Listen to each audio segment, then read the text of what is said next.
दर्शक बंधु आज कहानी आपण को कौ फिल्म कहानी परी लगिपे किंतु ए कहानी देखला परे वास्तव में आपण भी कहे एमती भी कौन हो पारे। पीसीआर आसला मो स्वामी को पिटिला जोर जबरदस्ती उठे नहीं चलीगला। थाना भीतर को नेला आईआईसी चेम्बर भितर सीसीटीवी बंद करदे 9 जन मिसी स्वामी को पिटी चलले। एमिति पिटिले पिटी पिटी नोला बसईदेले। आंगुली भांगीगला आ डाक्तरखाना नेबाकू कहिबारु बेसी पिटिले। किछि समय पर डाक्तरखाना नेले एक्सरे कले किंतु आमको किछि रिपोर्ट देलेनी कि कौन हेछि किछि जणैलेनी। हेले काहेकि पुलिस एमिति अमनिष पाल्टी गला? कौन ए महिला को स्वामी जणे एते बड़ अपराधी? ए घटना को बाहर राज्य नुहे आज्ञा। ए घटना हेउछि आम ओडिशार भद्रक सहरर। कौन घटिथिला सेदिन भद्रक मोटल छकरे जहाकू नहीं आज एते बड़ रूप नहीं। आसंतु जानिबा पूरा घटना। हेलो हाय नमस्कार स्टोरी विथ प्रतापर आउ एक नुआ कहानी को आपन को स्वागत।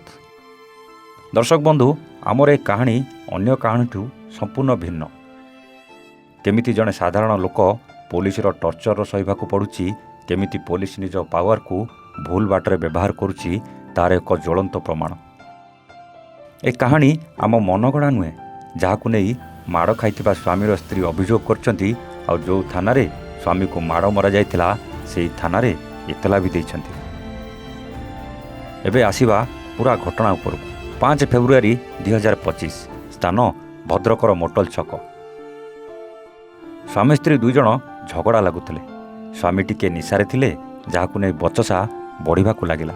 से भितरे जने महिला आसी स्वामी स्त्री को बुझाइथिले किंतु निशारे थिबा स्वामी जगन महिला जन को ठेली देइथिले।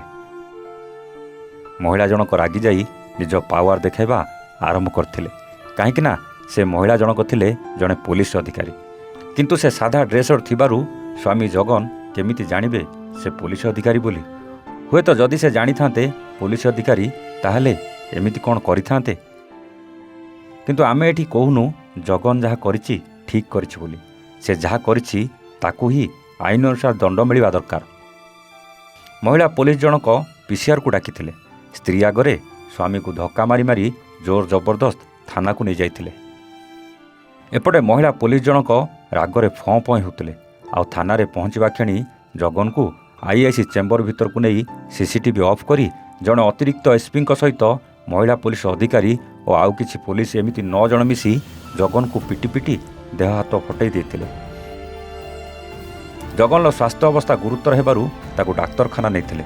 और डाक्तर जहाँ जहाँ टेस्ट करथिले किछि भी रिपोर्ट जगन स्त्री किबा तांको परिवार को जणै नथिले।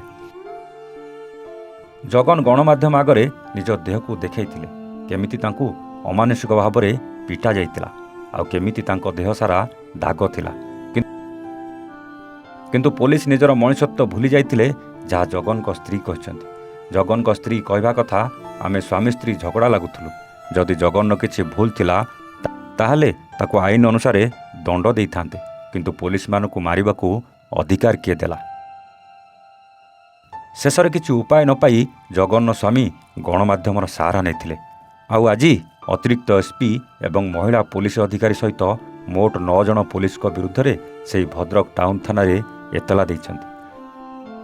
जो थाना रे स्वामी को पिटा जाइथिला सेही थाना रे सेही पुलिस को नारे एतला तो देले। कौन जगन और तांको स्त्री को उचित तदंत करी पुलिस न्याय देव ना निज पुलिस भाई मान को सपोर्ट करी केस को भिन्न बड़ नेब ताहा तो समय कहब। हेले भद्रक पुलिस लोक मान प्रति करुथबा व्यवहार कौन ठीक? एमिति अनेक घटना सामना को आसीछि जहाकू लुचेई दिया जाइछि।